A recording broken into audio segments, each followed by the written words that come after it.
My name is Mrs. Natalie Watson, and I'm 29 years old. I live in a small apartment with my husband. We've been married for 3 years and generally get along well. However, over the past few years, I've started feeling unhappy, not just with my husband but also with his parents. He has a close relationship with them, and we visit their house about once a week. At first, I thought it was nice how much he cared about his parents. But soon, every time I went to their house, they would ask, "Natalie, when are you going to quit your job? A woman's job is to take care of the home."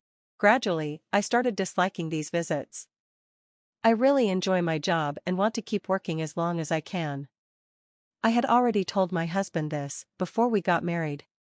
Yet, whenever his parents made these comments, he wouldn't say a word or even look at me, as if it didn't concern him. Eventually, I began dreading going to his parents' house.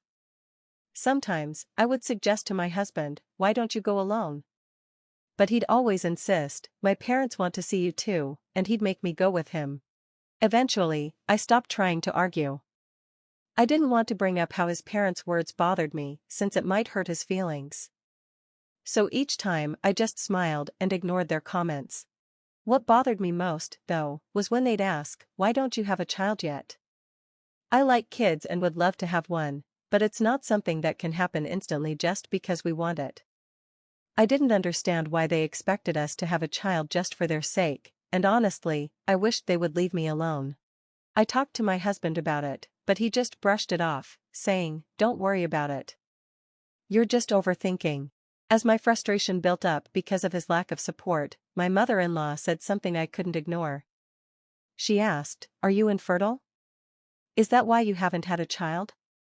My father-in-law also looked at me like I'd done something wrong and asked, "Did you hide your infertility and marry our son?" I couldn't hold back any longer. I'd always managed to smile through their comments, but this time I finally replied, "I'll go through infertility treatment if that's what you want. But in return, can you promise never to bring this up again?" I was surprised at my own words, realizing how much stress I'd been holding in. Then, for the first time, my husband finally spoke up. My husband told his parents firmly, "I don't think we need fertility treatments. We're still young, and there's no need to rush. Fertility treatments are expensive, and I want us to enjoy our time as a couple." At the time, I took his words to mean that he was thinking about me and how I felt.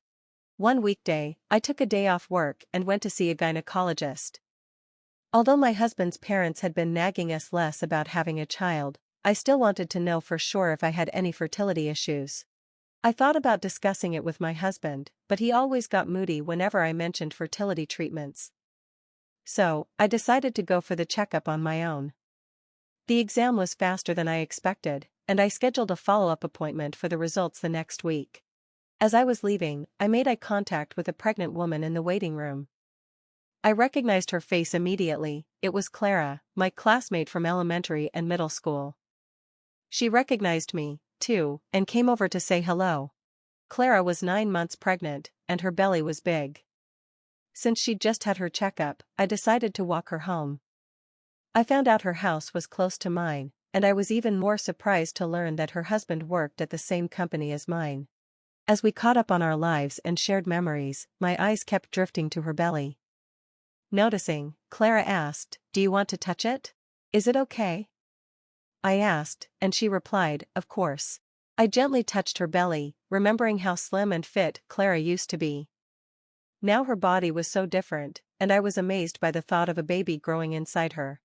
As I held my hand there, I suddenly felt a slight movement. I looked up, surprised. "Did it just?" "Yeah," she said with a smile. "It started moving recently." "That's amazing." "Yeah," she agreed. As Clara happily stroked her belly, she looked like a true mother. Without thinking, I said, "I'm envious," but then I realized it might have sounded inappropriate, so I quickly looked away. Clara, being sensitive to emotions, noticed my reaction and asked, "Did I misunderstand something?" "I'm sorry, but did something happen?" I hesitated but knew I couldn't hide my feelings from Clara. So, I told her about my in-laws and their pressure about having children. Once I started talking, I couldn't stop. I ended up sharing everything, even about the fertility test I took that day. I worried I might have said too much, but the stress I had been feeling made it feel okay to share. I think I just needed someone to listen to my frustrations from the past few years. While I spoke, Clara just nodded and listened quietly. After I finished, she said, "You've been holding back for so long. You've handled it well. If it were me, I don't think I could have held back and would have cut ties with my in-laws." I nodded, realizing how stressed I had been. "I feel a bit relieved after talking to you, Clara. At least my husband stands by my side, which is a small comfort." I said this with a light laugh, but Clara looked tense. Confused by her expression, I called her name. After a moment of hesitation, she spoke up. "It's about your husband. You might want to keep the test results to yourself for now." I blinked, surprised by her words. "Why do you say that?" I asked her directly. Then Clara shared something shocking that I couldn't fully understand.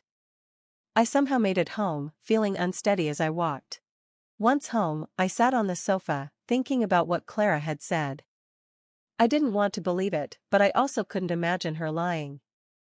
I had been feeling uneasy about my husband's behavior lately. If what Clara said was true, I couldn't forgive him. I made up my mind to find out the truth. My husband and I were visiting my in-laws after a long time. While my husband and his parents were having tea and snacks, my mother-in-law suddenly asked, "So, when will you quit your job, Natalie?"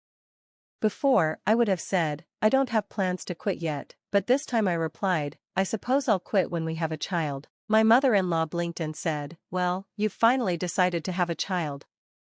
My father-in-law excitedly added, "Oh, will I finally get to hold a grandchild?" But my husband, after glancing at me, made a face that said, "Don't say unnecessary things." He then said, "Having a child is a blessing, but we don't know if it will happen right away." As I expected, my husband reacted just like I thought he would. I glanced at my husband and said, "Actually, I went to the gynecologist the other day and got my infertility test results. It says there are no issues." Before he could respond, I continued, "I'm starting to want a child too. You'll cooperate for your parents' sake, right?" He looked between the test results and my face, then turned bright red and yelled, "I'm not taking any infertility treatments. I won't get tested either." His parents were shocked by his sudden outburst, and I felt disappointed because I realized Clara had been right. "Hey, do you know Mr. Howard?" I asked. He looked surprised and wondered how I knew. I decided to explain while waiting for his response. "His wife is my friend. Apparently, you've been saying things at work like, 'My wife is a defective product who can't have children because of infertility. She has abandoned being a woman and only focuses on work. I'm so pitiful to have married her.'" I looked at him with a cold stare, something I had never done before.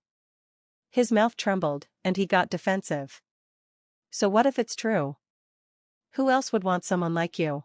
Watching my furious husband, I felt my feelings for him starting to fade. I wondered what I ever saw in him. Calmly, I pointed to the test results on the table and said, "I just proved there's no problem with me, right?" He stayed silent, so I brought up something that had been bothering me. "Could it be that you're the one with issues? Is that why you've been refusing infertility treatments and testing?" At that moment, my mother-in-law, who had been quiet, spoke up. "There's no way that's true. If there's a problem, it's with you." Her face turned red as she grabbed the test results and tore them up. My husband seemed surprised by his mother's actions, but then agreed, "Yeah, that's right. There's no way I have a problem." They both started blaming me. Realizing that continuing the conversation was pointless, I slammed the prepared divorce papers on the table and said, "Then please divorce me. Why don't you find a much better wife than someone like me?" He replied, "Yeah, I'll find a much better wife than you," angrily, as he filled out the divorce papers. His parents didn't try to stop him. I emotionlessly watched them fill out the papers, feeling joy at the thought of severing ties with them. Once he finished, I quickly snatched the papers and said, "Well then, goodbye," as I hurried out of my in-laws' house. I thought I heard someone call out behind me, but I ignored it and headed straight to City Hall to submit the divorce papers. A few days later, I quickly moved out of the apartment we had shared and into my company dormitory. Since I was the only one on the lease and had already prepared for this day, the move went smoothly. I packed up my husband's belongings in cardboard boxes and sent them to his parents' house with cash on delivery. Once I got used to life in the company dormitory, I received a call from my ex-husband. I wondered what he wanted now, so I answered, but he yelled right away, "Why did you submit the divorce papers? Why don't you move out of the apartment?" I wanted to ask why he was bringing this up now. I calmly explained, "Don't say things that don't make sense. You agreed to the divorce and filled out the papers. I signed the lease for the apartment, so since we're divorced, I moved out. It's no longer necessary." But my ex-husband didn't listen. He kept insisting, "Take back the divorce. No, let's go submit new marriage papers. Where are you living now? Let's live together again." I couldn't take it anymore, so I said, "Okay, I'm hanging up now. Don't ever call me again." I tried to end the call, but he threatened, "If you don't tell me where you're living, I'll go to your company."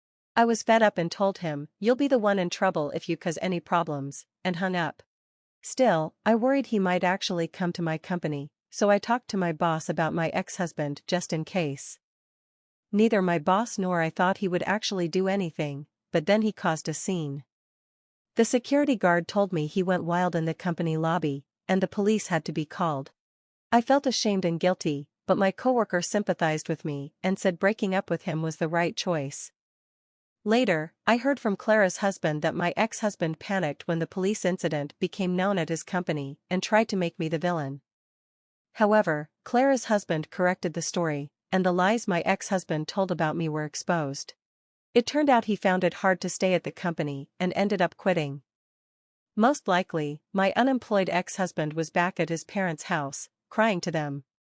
Honestly, even though it might sound cruel, I thought it must be tough for his parents to support a son who was now both unemployed and divorced. But that didn't really matter to me anymore, since he was a stranger now. Since then, I've been free from unnecessary stress and focusing on work.